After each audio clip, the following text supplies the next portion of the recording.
Hello everyone, welcome back to Edimoon Tutorials. My name is Srinitya and I'm going to be teaching ED. So in the previous video we have seen the introduction to this chapter, Unit 8, that is Development of Surfaces. In this video we will solve some questions. This is a very simple chapter, so the questions will be very simple. So okay, let's take a look at the questions. So basically when we say solids, we're talking about prisms and pyramids. So those are exactly the ones that we're going to be developing. So let me just give you a basic idea before we go to the questions. So these are just rough sketches, so they're not exact to the dimension. This is just to help explaining. So for prisms, as we all know, prisms have rectangular faces. So if it is a triangular prism, there will be 3 rectangular faces, and if it is a cuboid, then it will have 4 rectangular faces. Then if it is a hexagonal prism, then it will have 6 rectangular faces, and so on. And they have 2 bases as well. So let us say it is a triangular prism. So I have an example here. Let's say it's a triangular prism, then it'll have 2 triangular bases. So you can draw one triangular base here and one triangle base here. That's it. This is the whole development of triangular prism. You can dimension them as well. So same thing for hexagon, pentagon, cube, etc. So for hexagon, instead of 3 rectangular faces, you'll have 6 rectangular faces. Instead of the triangular base, you'll have a hexagonal base. Coming to pyramids, as we all know, pyramids are they have an apex and they have one base and they have triangular faces. So to draw them, we are going to first draw a curve with a compass and take the center. So mark the center.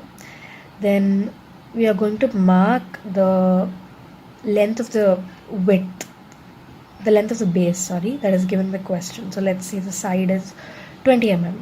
So we're going to make points on this arc 20 mm apart, and we're going to connect the center to those points, and then they will form the triangular faces.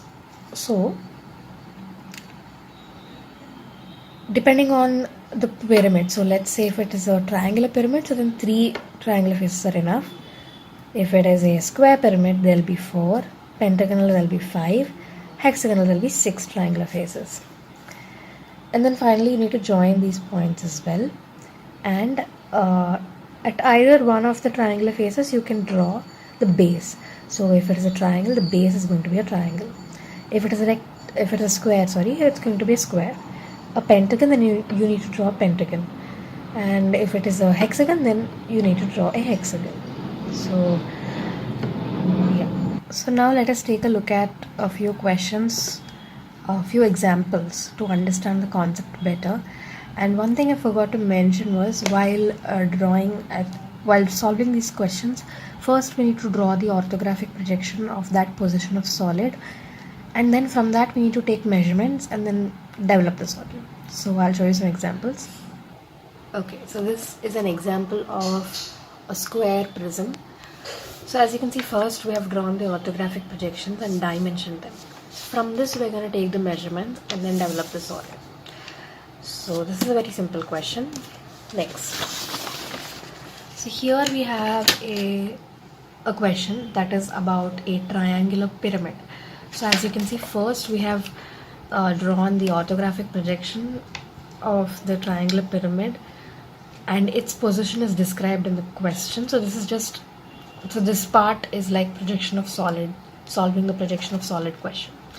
Now from this we're just going to take the dimensions, and as I said, we're going to develop the triangular pyramid. I think one thing I forgot to draw here was the triangular base. That also needs to be drawn here. Let us take a look at this question. So this question is development of a solid when the solid is sectioned, so we are developing a sectioned solid. So this is a pentagonal prism, and in this pentagonal prism, first we have drawn its orthographic projection. So the position of the solid and the position of the section plane, everything is given in the question itself. So as you can see, it's a pentagonal prism, and there is a section line that has sectioned at the angle of 45 degrees to the HP. So now after sectioning, this is the solid that is left is this. So now, as I said, we need to take measurements from this and then draw it over here. So first we'll draw the basic layout, that is the 5 rectangular faces. Then we're going to take these measurements and mark them here. So A dash 1 dash will be this measurement, and B dash 2 dash will be this measurement, and similarly till here. And why we have taken 1 again is because they join to, because 5 and 1, they'll be joined to attach. So that's why we have 1 again. So these 2 points will be attached. Again, I've not drawn the pentagonal base. So that needs to be drawn. And then the above pentagonal base has to be obtained by the true shape of sectioning. So I need to obtain the true shape of sectioning, and from that I need to get the other pentagonal base. So a similar question is this. So this is about a hexagonal prism. So same thing, the section plane is sectioning the prism at 45 degrees. And so again, we're going to take the same measurements and we're going to mark it here. Now again, we need to draw a hexagonal base here, and to draw the top hexagonal base, we need to obtain the true shape of sectioning and its and we're going to take measurements from that, and then we're going to develop the this hexagonal base. Coming to another question. So this is a question about a square prism. Sorry, a square pyramid. So here